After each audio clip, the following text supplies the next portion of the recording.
What's going on, everybody? We are back. Episode number 168 of Club and Sub Podcast. Full crew in the house tonight. You got me, John, and MMA Fox. Lags at Danny_Lags. If you like the show, guys, drop a like and subscribe, please. It'll help us out. Yeah, quite possibly the worst card of the year. Maybe the worst card since we started this show, which was, 4 years ago now?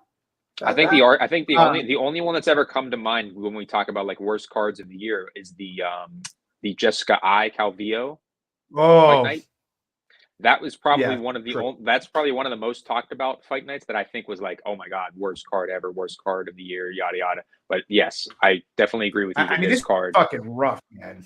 It is. And I was texting you earlier. I was like, from a watchability perspective, it's not great, but even from a betting perspective, I think it's worse. Yeah, I don't mind it from a bet. I mean, I don't love it by any means, but even thinking about the main event, like Jairzinho isn't even really in the title picture anymore. Shamil Gaziev beat Martin Buday, and that is our main event that we have here. Like, yeah, that is like some wild shit. But yeah, we'll get into how bad it is and how shitty some of these fights are in a bit. First, let's go through last week. Really was a shitty week for me. I loaded up on Ryan Bader in PFL. Probably was bigger on him than I should have been. But I was like, the worst case scenario here is he dies in the first exchange. As soon as he gets his hands on this guy, he's gonna fucking maul him.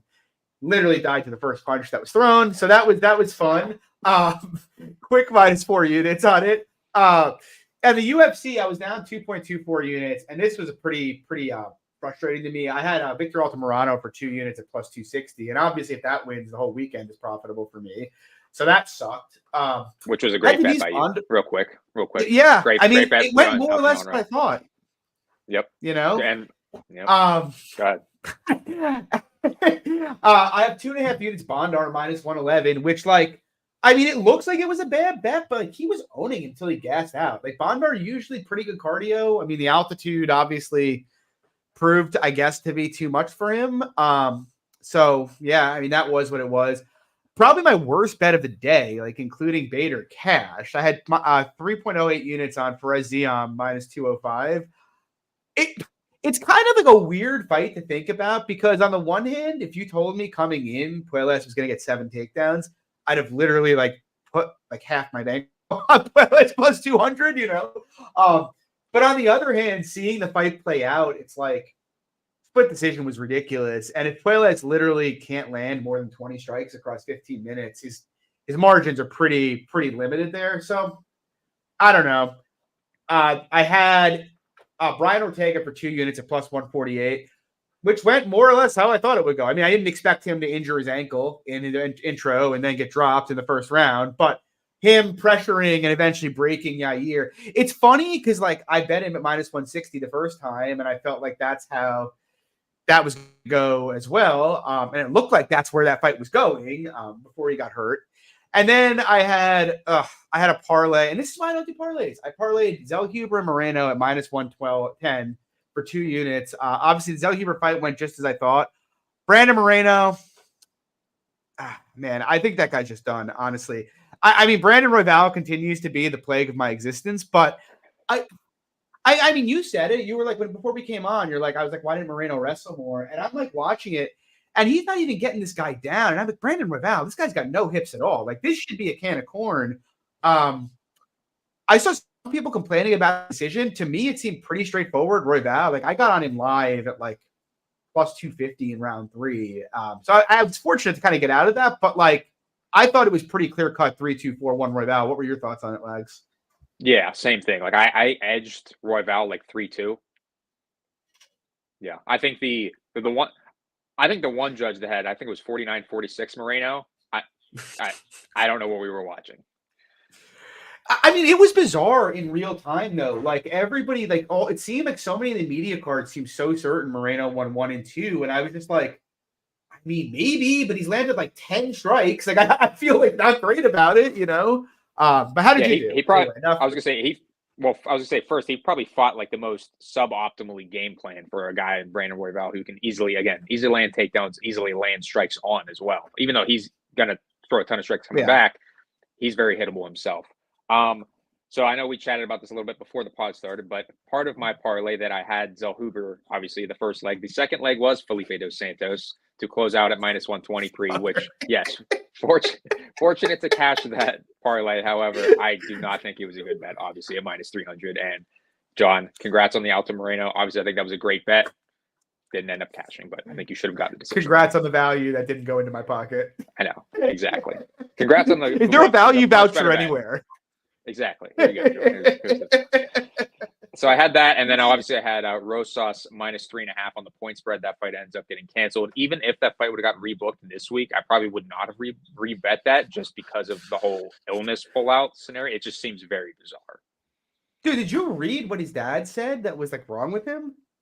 No, I'll be honest. It literally sounded like he was having an anxiety attack. Like his dad was like, he was like lightheaded and he felt a little woozy out of nowhere. And I'm like, that doesn't sound like he was sick. That sounds like the dude had a freaking panic attack in the back.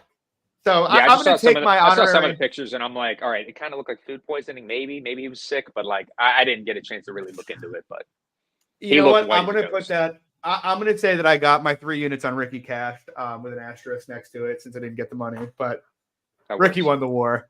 But yeah, let's dive into this absolute shit show of a card here. First fight of the night, we got Loic Razov. He's taking on debutant. Is it Abdul Karim Al Sawadi? Current price, Al Sawadi -175. Come back on Razov +150. What are your thoughts here, Lags? So it is a very shitty card, like we had discussed. But even though it is that shitty, I think the first fight of the night, I do have a bet here, and I think it is a decent spot still at where the line's at now. I mean, I've played it -170, so the line's about the same. But to me, for a better description, I would say I think Sawadi is essentially like a Loic 2.0. Really, like I think he's got more volume on the feet. I think the power obviously isn't as comparable to Loic. I think Loic has a slight edge there, but the wrestling, I just feel Sawadi's is more meaningful. Like he actually can land takedowns and hold you down, whereas Loic's is just a lot of empty takedowns, can't really control you that well. And then the cardio, I think Sawadi has much better cardio here. So I think at -170, I think it's worth a small bet. Yeah, I mean, it's the kind of spot I'd like to bet at the Loic side in. Just generally a guy coming off a loss who's, fought the more quality opposition and he's an underdog against the debutante. But with Loic at this point, I mean, he's not an unskilled fighter, to your point. Like, he's a decent striker. He can crack a bit. He's a pretty good wrestler. But, like, the cardio, it's literally, I mean, at this point, we have a sample size that's like 15 fights long that says this guy can't fight a pace for more than 8 minutes without gassing out. Like, there's no reason Loic Razov should have lost the fight to Alex Martinez and then not to split with him the second time they fought. Alex Martinez is an absolute weenie who he should have just big brothered, and he almost found his way out of those fights. With Sawadi, I actually kind of like Loic's wrestling a little bit more, but to your point, I don't think Loic is really, he can't really control guys. It's not his version of control is kind of just mat returning you over and over, which obviously is an extraordinarily exhausting way to fight for a guy who doesn't have the best cardio to begin with. I actually kind of like Loic a bit more technically. The problem is like the cardio gap is huge here. And Al Sawadi, he's pretty reliable to push a pace. So as much as I wanted to be on the Loic side in this fight, I feel like the dynamic is going to be pretty clear here where he's probably going to have a fair amount of success early, and then he's going to probably start to slow. And against a guy who, against Ribovics, it was fine because Ribovics is such a poor defensive wrestler. He could just easily continue to take him down when he was gassed. I don't really think while he's tired, he's going to be out grappling Al Sawadi though. And so, I mean, I just think he gets gas pedaled here at a pretty huge clip. I have no interest in either side. I'm picking Al Sawadi though. So I know you were talking about sorry, cut you off real quick there. I know you would talk about like Loic, usually a guy like that you would want to back. If plus money on no scorecards, would that be an angle you would target or no? No, because I think Al Sawadi could potentially finish him down the stretch.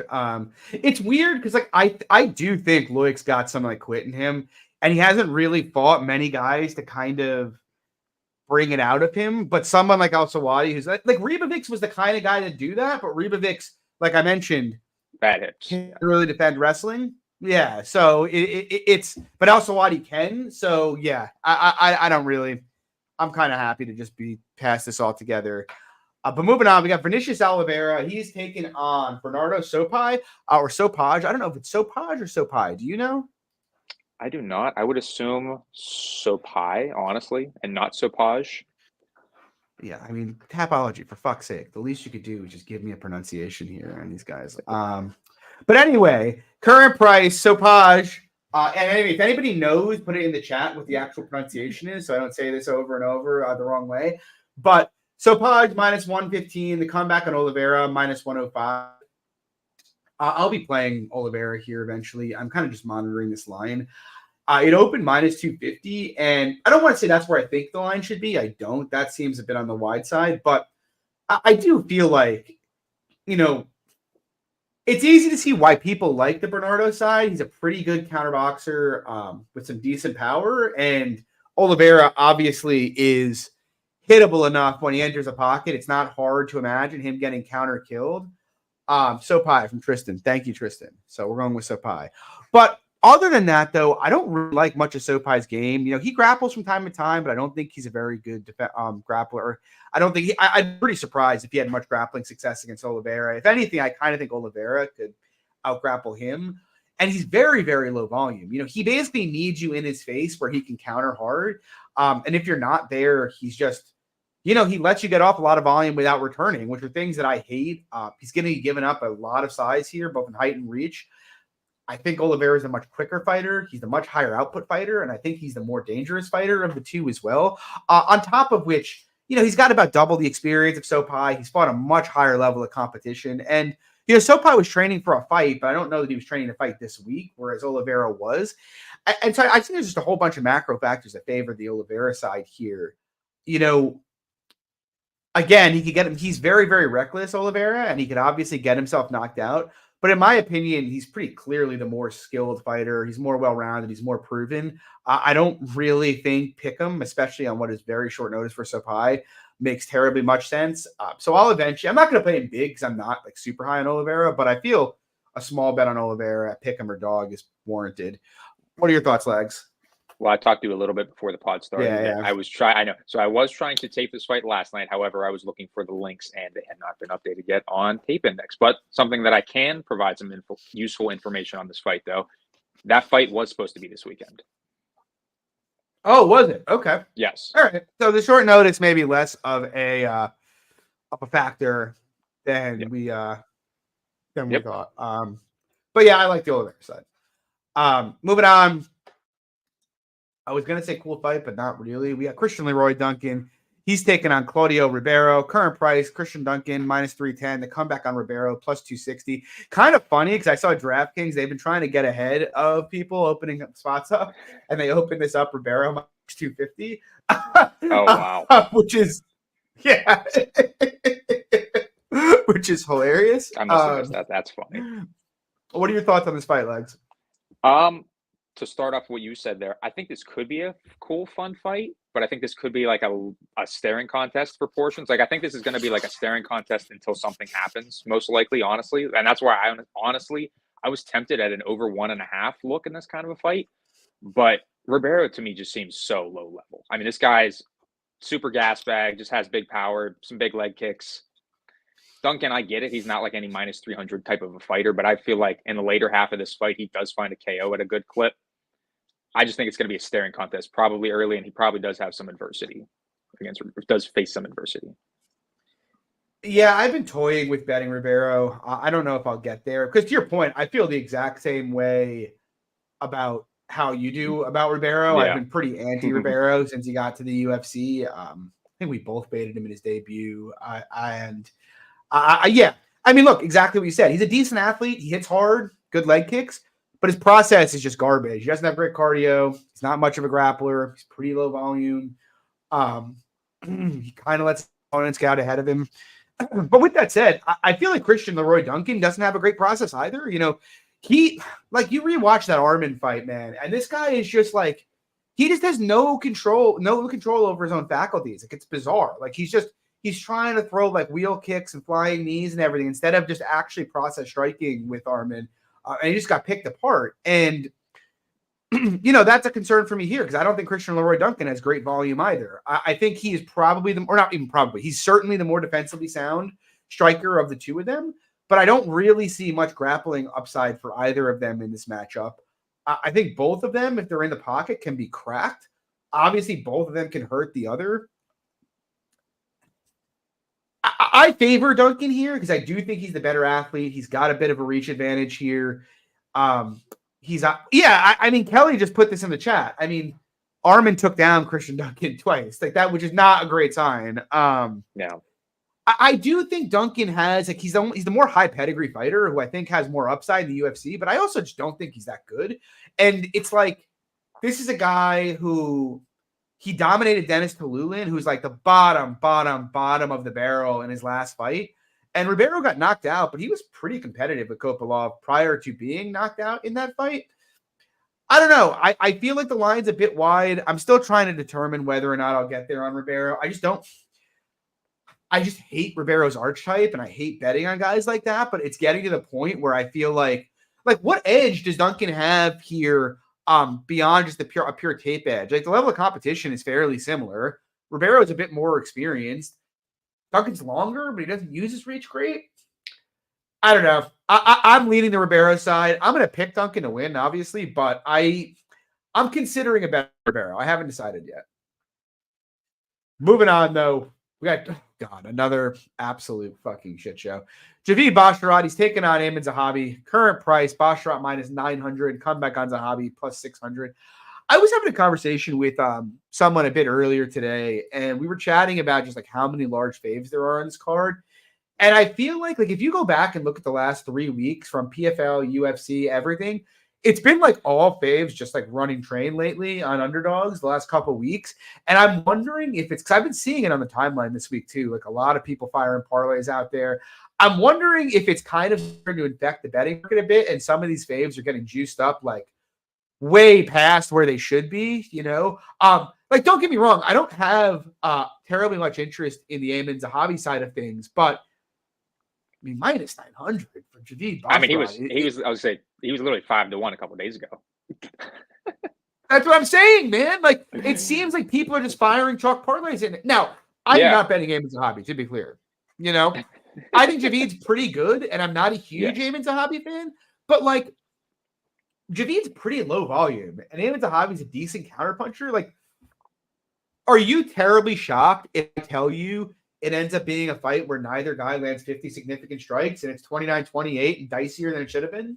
Like, did that shock you if I tell you that? No. Yeah, again, I'm not really trying to get in on Zahabi because I do think Javid's got considerable grappling upside. He's, a good athlete. He's a bit faster than Zahabi is, and he's taller and longer. But yeah, I mean, like Kelly just said in the chat, who does Javid blow out? Like, Mendonca, Mateus Mendonca, like that's it. I really, I don't know. I'm not going to bet Zahabi, but I'm going to pick Javid here. I think he should be a big favorite, but yeah, and Rogue Strummer just mentioned it. Zahabi clearly a bigger hitter. I agree with that as well. The line feels very, very, very, very dumb to me. What are your thoughts, Lags? I mean, to even remotely get to this kind of line, you would have to think that he has a massive grappling edge. And don't get me wrong, I think he can land takedowns probably and have success controlling him. But I would honestly more look at the GTD. If we're looking at any kind of juice here, that's where I would be looking. I don't think there's a ton of finishing upside. Obviously, on the Zahabi side, I don't think there's any finishing upside on the Zahabi side. And the Javid side, I think it's mostly sub-correlated. Yeah, I don't think GTD is crazy. Just a lot of chalk on it, though. So it's kind of a pass on. It's like almost 2-1. I do think Zahabi can stay safe grappling. Like, he's a pretty high-level black belt. And, like, I'd be surprised if he got subbed. And Javid's sub game is mostly front headlocks, like, stuff. Like, I don't think he's going to dar Zahabi. Well, I mean, he could, but I'd be a little surprised. Moving on, we got another one. I mean, now, of all the juice on this card, on the entire card, this one makes more sense than anything else, and I almost hit the opener at minus 450, and then I think Pepe was like, I just sent it on Ludovit, I was like, fuck. I knew. I was thinking about, that's not my game at all. But we got Ludovic Klein taking out AJ Cunningham. Current price on Klein minus 900. The comeback on Cunningham plus 600. What are your thoughts here, Lags? Have you reviewed this one? Yes, it doesn't take many fights of AJ Cunningham to see that this is a walking just highlight KO, honestly, waiting to happen. I think Klein dusts him. This should not. So somebody that mentioned it before in our Discord, this should not be sanctioned. Like I don't know what we're doing here. There had to be somebody who was closer on weight that made more sense here. I mean, even I'm Ricky considering Tercios, the under. Ricky Honestly, Tercios. Yeah, that would have been way more fun. Although Tercios is Klein's a Klein. I mean, Klein would kill Tercios. He's so much bigger than him. He's gonna. I know, and Ricky Tercios is at least fun. But yeah, I mean, I'm with you. I think minus 900 is about right. Honestly, I really think 90% is totally fine. Honestly, I could even make an argument for being wider than that. And to your point, I mean, what do you think of the under? I'm actually looking at props right now. I hadn't even seen what the under was at. I'm assuming it's a minus 115, 1.5. It's really, it depends. I feel like if Klein decides he's going to grapple or not, Yeah, because Klein's kind of an overs fighter. Sometimes, not regionally, he wasn't though. No, regionally he finished a lot of people. And AJ Cunningham is a regional fighter. Like that, I am not uncertain about that. But yeah, I mean, I don't have many thoughts different than Lags here. Like we don't need to dive into this fight for an hour. His KO line is plus 125. So there you go. He could sub him too, though. Like Ludovic Klein's a decent fighter, a legitimately decent lightweight, and this guy for the UFC belongs nowhere near the UFC. Like this should be a homicide. I'm gonna look at it a bit closer, or maybe think about the under, but I have no. Yeah, I mean the line's completely fine. Now moving on to another line that is probably too juiced. That I don't know if I'll get involved or not. I told myself never Jamie Picket. But it's Eric Anders against Jamie Picket, and Eric Anders is minus 500. And the comeback on Jamie Picket is plus 375. On the one hand, for me, I feel like you look at like the aggregate of Anders' career, and I've always been an Anders guy. I feel like he's been perpetually underrated. He fights competitive with almost everybody he fights. Like he's rugged, he's pretty strong, he's a decent athlete, he's good at keeping fights close. The other side of that coin, though, is he literally separates from nobody ever. Like in his entire career, Other than Kyle Dawkins. Yeah, other than Kyle Dawkins. But like this is a guy who lost the decision to late stage Christoph Jocko. He needed to rob Gerald Meerschaert by decision in a fight that never hit the ground. He lost the decision to the late Elias Theodorou. He lost the 5-round decision to Lyoto Machida's corpse. I mean, Eric Anders, decent fighter, well-rounded. Really not that. Yeah. Andrew's claim to him is losing well. That's true. His claim to fame is being an Alabama football player, honestly. I think you hear about that pretty much every broadcast.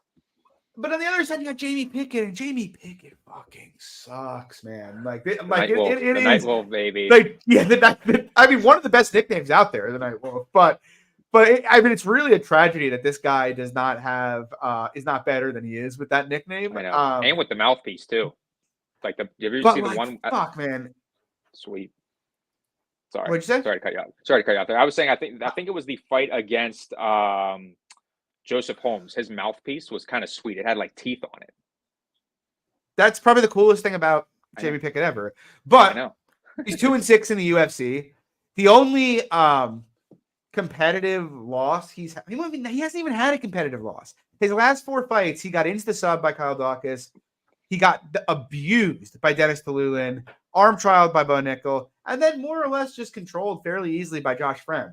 And so as much as I'm kind of tempted on the Pickett side, just because, if Pickett decides to let his hand go and can fight at distance here, it's probably a competitive scrap. But at the same time, Pickett's losing badly to pretty poor competition, whereas Anders is competing well with pretty good competition. And so, yeah, I mean, Anders should really be fine. He could probably hold him against the fence for free and take him down for free. I'm going to probably pass, but I do feel like the line on its face doesn't make much sense. What are your thoughts, Alex? Well, so first, That is a badass mouthpiece. That's definitely the coolest picture of Jamie Pickett on the internet. I know, exactly. Like, no doubt about it. So off the top, to your point earlier on the card, this is one of the faves that I think people are just chucking in parlays, because I remember Anders being close to a 3-1 favorite, and now he's over 5-1.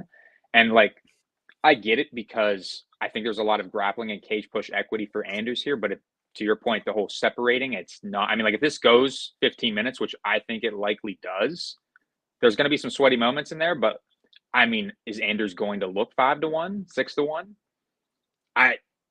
I don't know. He's the kind of guy that I'd rather back as a dog. Has he ever? Like, no. And I would rather back him as he's a guy I would rather back as a dog than as a favorite. I backed him again against Kyle Dawkins at plus 185, but can't catch me laying minus 500 on Eric Anders. So easy pass. Maybe look at GTD, but probably pass on that as well. I was looking at GTD. I'm just nervous that like Pickett is just fucking checked out and collecting a check here and just quits pretty easily, you know? I mean, he really has easily get his hands on him. Yeah. And Anders has been doing grappling competitions too. So someone mentioned in chat, Andrew Whitsack, but like sub 2, not a horrible look. I could see Anders subbing him.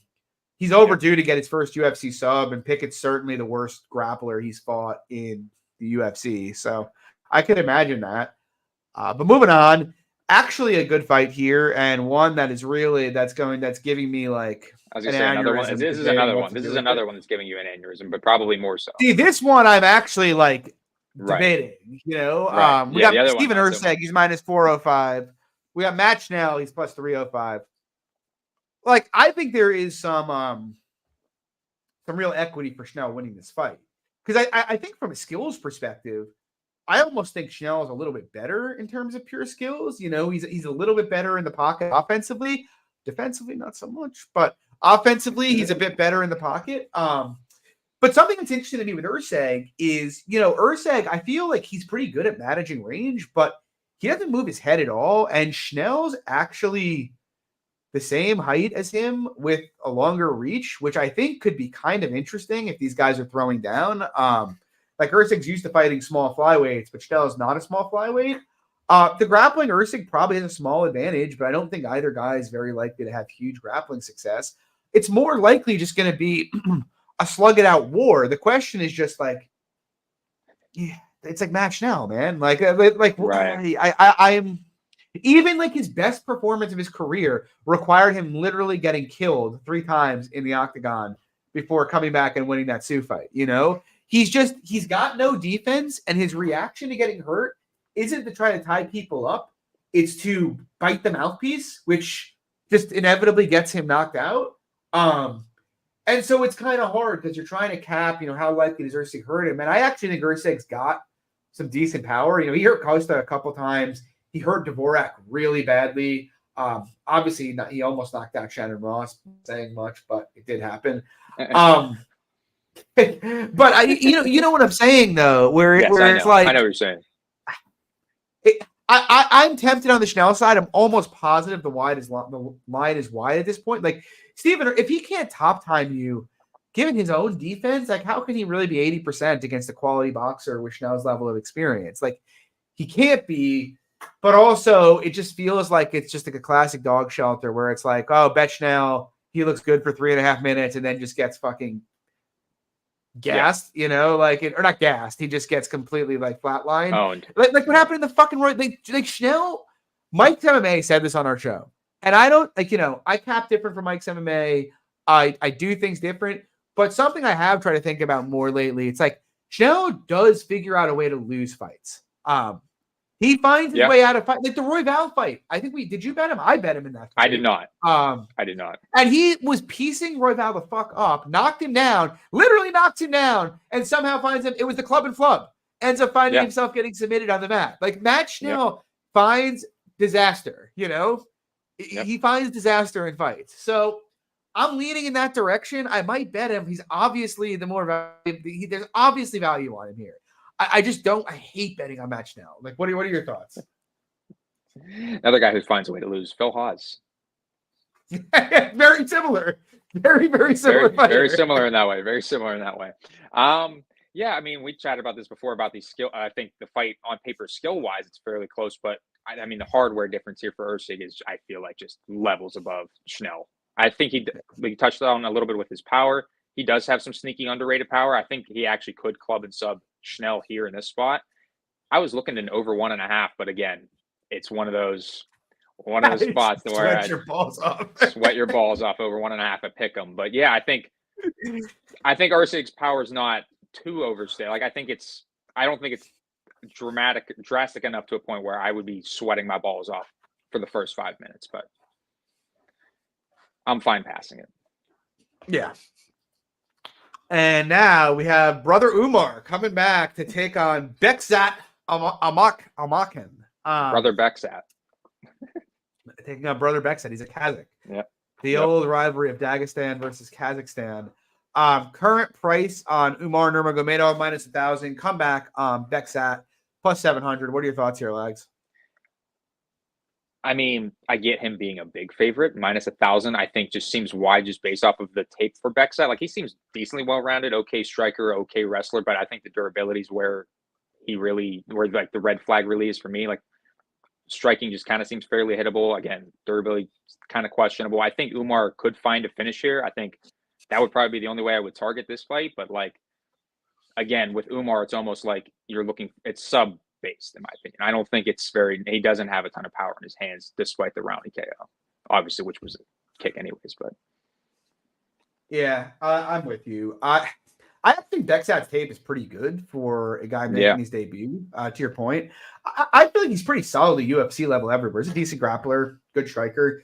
But with all that said, it's like the reason I'm not very enthused about a Beksat bet at plus 700 is like you're trying to project that out to like what he's doing against Kazakh regionals, which, I mean, we've seen in the not too recent past that some of these Kazakh guys, they're not bad, but it's not the same as like some of these Dagestani guys coming over. Like the quality of competition they're fighting is just a lot lower.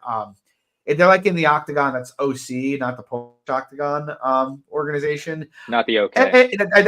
It's like very confusing. I don't know why we have two organizations called Octagon, but is what it is. I guess Octagon and Octagon would be how you pronounce them. Come on, John. But the truth of the matter is, I feel like Umar's got him covered everywhere here. Like I think he could compete in spots with Umar, but I do think some of the people that like the Beksat side are a bit overly enthusiastic about good regional tape, and now he's taking on Umar, who, look, I think the public's a little too high on Umar at this point in his career. I do, when I see stuff like him line minus 300 against Corey Sandhagen, I think that's absurd. But whether the public's too high on him or not, he's obviously a very, very, very good fighter. He's certainly one of the best 10 to 15 fighters at bantamweight, in my opinion, and he can win the fight in all areas. He can win it on the feet, or he can just take it to the ground and, win it there. I think of everything in this fight that would potentially interest me, perhaps, the over might be of interest to me. It's like goes the distance is plus 135. That kind of mildly interests me, but I don't know that I really want to have money on it. I'm just hoping it's a fun fight. I'm hoping we learn more about Umar, that maybe he can push him a little bit, but I suspect the answer to that's no. Moving on, though, banger here. I actually have a bet here. Probably going to add a bit more to it. Alex Perez taking on Mohamed Mokv. Current price, Mokv minus 330. Come back on Perez is plus 270. Alex Perez owns an acai company these days. How in the game is he? We don't really know. He's obviously had a bunch of fights canceled. About half for his fault, about half for his opponent's fault. He's been pretty unlucky, if we're being honest. But again, I don't really know how into it he is these days anymore now that he's a small business owner, which good for him. He's got a kid now. All that's great. Very happy he's doing well. Obviously, all of that's concerning in the with respect to this fight, except I think the line's fucking insane. Because if he is taking this seriously, I think he's gonna beat the fucking shit out of Mokv, to be honest with you. It's possible he's not, and it's also possible, Alex Perez, again, a man who seems to find catastrophe, when he's fighting. Like this will be the classic. I bet Perez plus 270, and he's up 2 rounds easily and dips his head into a guillotine. That's just like I can already see it in my brain. It's going to be amazing when it happens. But Perez is an animal. Like I thought Perez was the best fighter in flyweight for a while. I still think his skill set is one of the best in flyweight. He's only 31 years old. It's funny seeing the minus 330 because that would imply he's going to get grapple fucked bad, except like Perez is a elite wrestler, like very, very, very, very, very good. The biggest problem with Perez is just like he can make some questionable decisions in jiu-jitsu positions, and that can cost him, has cost him fights in the past. But I wouldn't be shocked here if he just could mostly shut down Mokaev's wrestling, to be honest. And I mean, on the feet, he's a lot better than Mokaev. Like, legitimately shouldn't be competitive while they're standing. Again, unless he's just totally checked out. But, like, Perez should whoop this kid like a drum on the feet. Tim Elliott was having success striking with Mokaev. Malcolm Gordon had some success striking with Mokaev. This is Alex Perez just a different level than all the guys Mokaev's fought in every part of the game. So, like, yeah, I mean, Mokaev can get him down and sub him. I think that is pretty live. Best Slam Sam with Sam says his last win was 4 years ago, but people were saying that about Brian Ortega last weekend too. That's just, again, I feel like most of this line is recency bias. 2 fights ago, he fought for the title. Got guillotined in the first round. Last fight, he fought Pantoja. Pantoja got his back and submitted him. Those are literally the hurt champion and a guy who was champion 2 years ago. I feel like people are not appreciating like the competition that Alex Perez fought versus the competition that Muhammad Mokaev has fought to get here. Like, it's a weird fight because the stylistics favor Perez, in my opinion. The Elo, like the level of competition they fought, favors Perez. The experience level favors Perez here. I'll chime in there at least on the Elo part of it. I don't think his wins are great in the UFC. I mean, he destroyed Jussier Formiga at a time when Formiga was on the top 5. Yeah. He was on the older. It was Formiga not the older end, but I mean, Formiga's still fighting, man. He destroyed Felipe Bunes like a year ago. But I mean, as people liked Espinosa for a bit, Eric Shelton was a quality fighter. But I get what you're saying. But like, okay, right. So like, let's just say you don't rate any of his wins.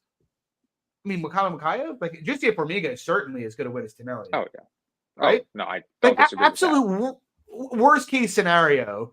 It's like you can call that break even. The point that I'm making is to get to Mokaev minus 300 range, to get to Mokaev minus 200 range, you have to know Perez is kind of checked out of there, in my opinion. And again, he could be, but like, I mean, dude, are you shocked if he stuffs 3 takedowns, lands 5 leg kicks, and Mokaev is suddenly limping around the octagon and just gets fucked on? Like, I'm not surprised at that outcome if that happens. Yeah, there's a lot of questions about Perez. It's a long layoff. A lot of questions in and outside the octagon. But in my opinion, he's the more skilled fighter at this juncture in their careers. And if he shows up, in shape, he should win this fight. What do you think, Lags? So I do love Alex Perez. You're right. Well, first, he loves Alex Perez, and he is a passionate Mokaev hater. I will say that.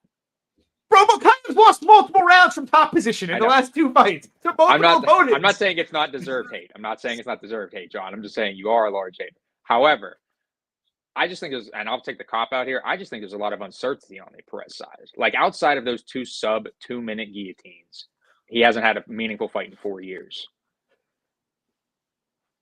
So it's but he's not plus 125. He's plus 270. I understand that. I get that, John. I understand. I completely understand. It's just there's not a lot of recent data to go off of for me on my end, I should say. Do you think the fight happens? How about that? Great question. I don't know. I'm basically I put 1.5 units on to plus 222. That hasn't aged particularly well. If he weighs in okay, I am going to bet more of him, bet a half unit on him at plus 270. So we'll see. Right. I'm gonna wait for the weigh-in. We'll see what happens with it. Full send, John. I like it. It's not really a full send. It's fairly small. Fair. Full send. Medium send. Sorry, medium send. Yeah. Moving on, though. We got Vitor Patrino. He's taking on Tyson Pedro. Current price, Patrino minus 305. Comeback, 305. Comeback on Pedro plus 255. What are your thoughts here? Great co-main event here. Should be electric. I think Pedro, honestly, like, it wouldn't shock me if Pedro clipped him earlier, because I think Patrino leaves a lot of openings. I think early in this fight, Pedro is going to be the faster guy, but we know that his cardio falls off after about 3-4 minutes. So I think the later this fight goes, obviously, which I do expect it to extend, I think Patrino KO 2-3 is very live. I think him taking down Pedro later in this fight, potentially even finding a finish on the mat, is live too.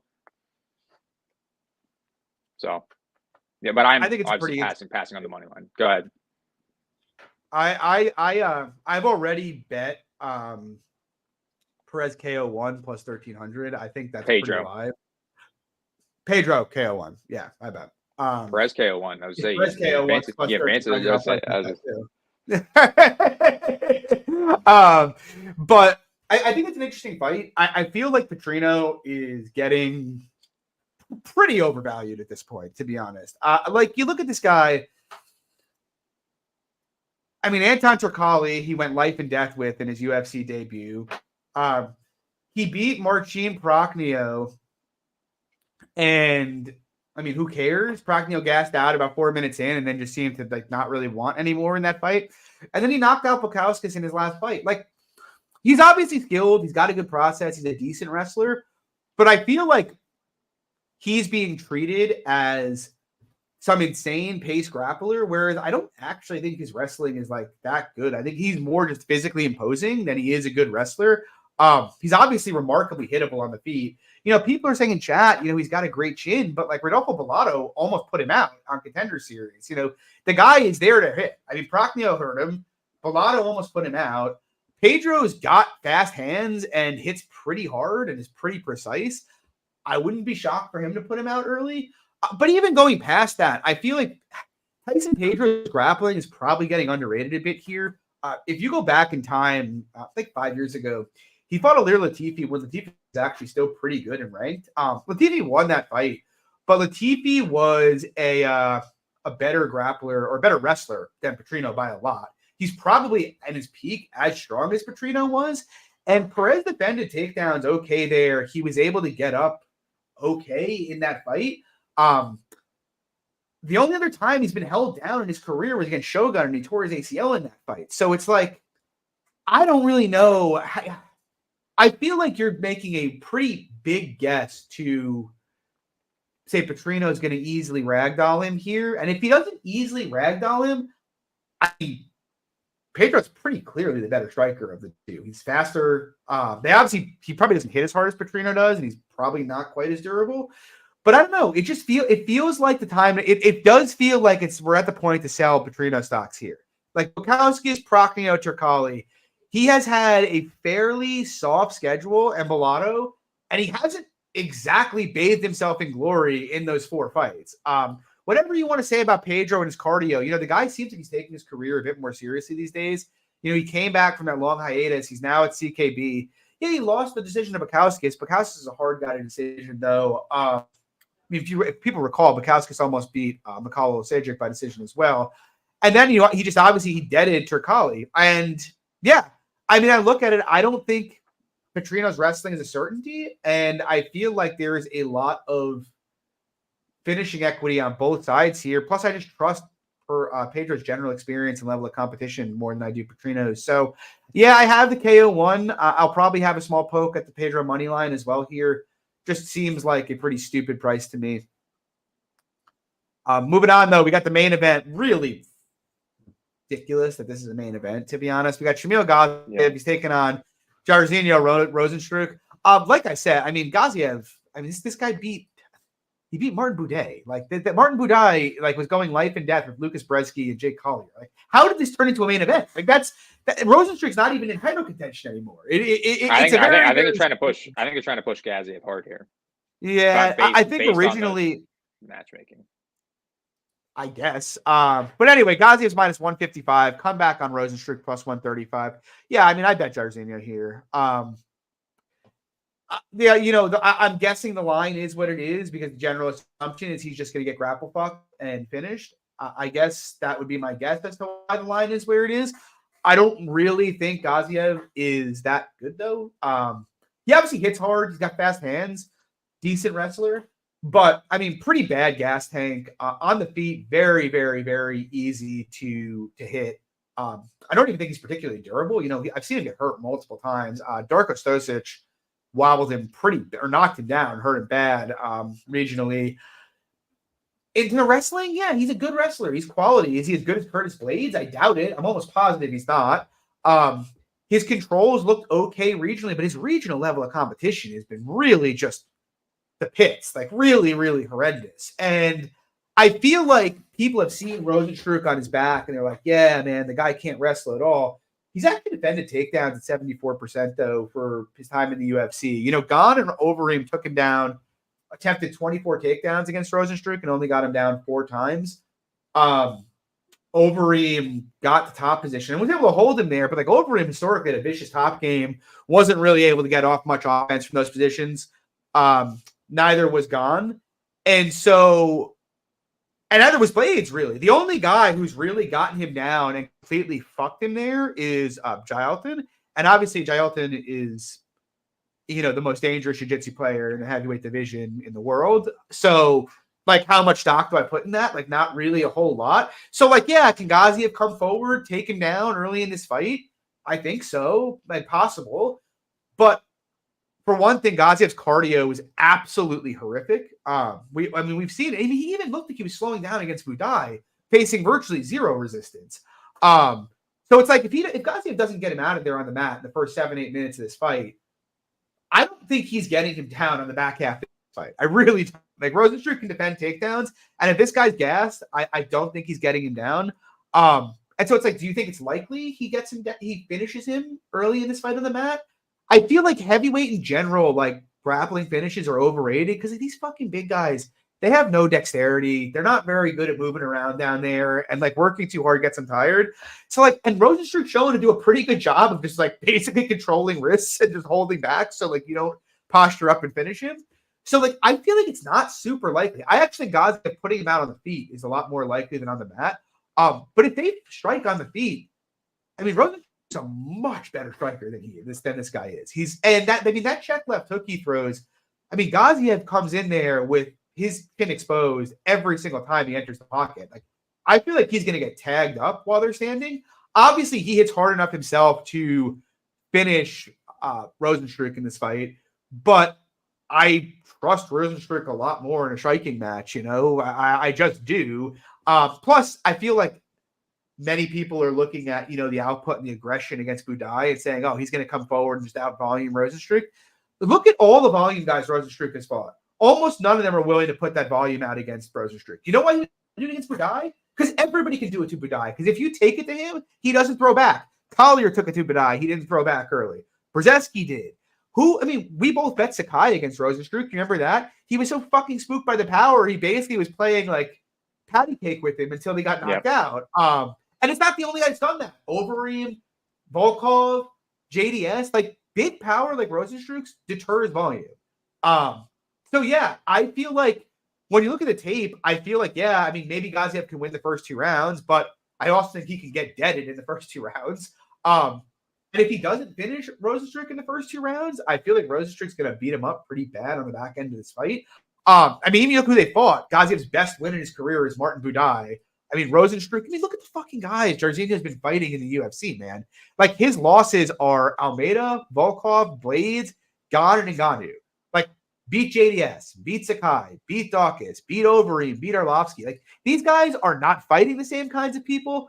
Rozenstruik hits different than anybody this guy's fought with. He's a better counter striker than anybody this guy's fought. I'm not saying Rozenstruik should be a big favorite because obviously the aforementioned grappling deficiencies of him. Plus, you know, Gaziev is a heavyweight who hits hard too. He can obviously finish him. But for a guy who doesn't have the ability to grapple more than 5 to 8 minutes and is as hittable as Gaziev is, taking this kind of a step up in competition, it doesn't really make much sense to me why Gaziev would be a favorite here. What are your thoughts? I think the line's honestly probably fine. Like, I know we both bet Budai in his last fight, but like, I do think Gaziev, his forward pressure, his aggression, he can not mimic the same thing against Jairzinho, but I do think that obviously the volume, I think, is in not one-way traffic, but I do think he's got way more volume than Jairzinho. I know that's a big talking point. We were just talking about here that he would suppress the volume, but Jairzinho is just not a guy that throws a lot of strikes. Like, even against like Gane, where Gane was a -400 favorite, I'm like, well, he's probably in no danger at all. You're talking about the best heavyweight striker in history, though. Like that's I get that, but I'm saying more so from a sense of like, oh, like people thought that line was wide, but I'm like, I think that could have been wider just because I don't think the threat of the power is that imminent because of the volume is what I'm getting at, really. And on top of the grappling, again, he does stuff takedowns well, but once he is flat on his back, I think he's not. Yeah, he's stuck. Yeah. I don't think he's getting up. I just question whether Gaziev can get takedowns past like 7 or 8 minutes. I don't know if he needs to. And I guess that's really my question. I think he can finish in that first 2 rounds. Okay, so I mean, he could. I agree he can finish. Like we're saying, but there's a big differentiation between he can finish and he is likely to finish. You know, like Curtis Blades would literally take a dump on Gaziev's face. He would fuck him on the mat so bad, and that guy couldn't finish Jairzinho on the ground. You know, like it's. We'll see what happens. I could be wrong. I'm not. I have 2.5 units on him. Don't get me wrong. I'm not like max betting him here, but I do think, you know, I feel like everything you've seen from Gaziev in his career, you have to project like fairly significant regression going into this fight, given the level of step up this is for him. So we'll see though. It's a pretty shit card. The only bets I have right now, I have 2.5 units Rozenstruik, and I have like a unit on Perez. I'm pretty like just small stuff. Yeah, I just have. I'm gonna look. Yeah, I might bet the. I don't even know. You know, when we were talking about it, I was saying I might bet the Anders over, but GTD. Yeah. But the more I think about it right now, it's like he could just force Picket to collapse. You know, like it's. Yeah. It's a pretty one of those fights where, like, you could easily see a 2-3 Anders type of finish there. Next week's a great card. Next week is a great card. Have you looked at it at all? You know me, John. I'm a late getter. I'm usually. Have you looked at the fights on it though? A little bit. I bet, Sean. Here, let me look. Have you? Yeah. I think I actually kind of think he could finish Marlon. To be honest, we'll see. But right. I'm hoping there's going to be a large KO number on it. It should. I know you're probably going to be. I know you're pumped for the co-main. I assume as well. That DP, that is DP and BSD. Yes. I'm looking at just some of the fights now. I think that line is going to blow out a lot. The BSD line. Well, yeah, I think with the recent popularity with him, I think no doubt. I hope so. I like Dustin, honestly. So we'll see what happens. But I know that's going to be probably an 8. That'll either look genius or horrendous. But so real quick, I just noticed as I'm looking through ESPN, I didn't realize this. Caitlin Chukagian get married because she is now Caitlin. Yes. Living in Jersey City, New Jersey, my old hood. Wow. That must have flew under the radar. Well, I didn't grow up there. I lived there for 2 years, though. Right. Yeah, it's pretty cool town. Wow. But anyway, electric fight. Like, sorry. Last thing here, electric fight, fifth fight in there. We have the Michelle Pereira and Ola Zajac. I feel like there's going to be a lot of very strong opinions on that fight, and I feel like no opinion should really be that strong. Oh, Tristan's talking about Robles to Spain. I've already bet Josh Parisian against Robles to Spain next week. Geez. Oh boy, dude, Lags, wait till you do tape on this guy. It is a fucking ride. I mean, this guy is like he's a giant. He's a large man. But Josh Parisian tape is hilarious too. To be fair, but it is hilarious. It's gonna be a funny fight. Going to be comical. Yeah. I mean, the Spain is minus. He's at 4 pro fights, and they've 3 of them have ended in the first 20 seconds. I was going to say, are they all this is all round 1 finishes? Yeah. He's a Taekwondo guy, but yeah, it'll be interesting. But anyway, guys, we'll save all this for next week. But thanks for coming out tonight, everybody. I know it's not the best card in the world. Don't forget, it's an afternoon card. I believe the prelims start at 1 p.m. Eastern. If you're trying to, I honestly, I'm not even sure if I'm going to make it. I might take. My wife and I were talking about getting brunch. It's like, you know what? If I'm going to spend Saturday with my family, this seems like a good one to do it on. So it is a 1:30 card. Yes. So just checking that out. Yeah. So Yep. So just giving everybody a heads up. But yeah, guys, please drop a like and subscribe. We appreciate you all coming out tonight to view this. Means a lot to us. And yeah, we'll be back next week, 7 p.m. Eastern. Legs and I will chat offline, find a guest, find another giveaway we can do. Hopefully we'll give away another $200. We'll see. But yeah, thanks for coming out, everybody. Good luck this weekend if you got bets. Take it easy. Yep. Peace.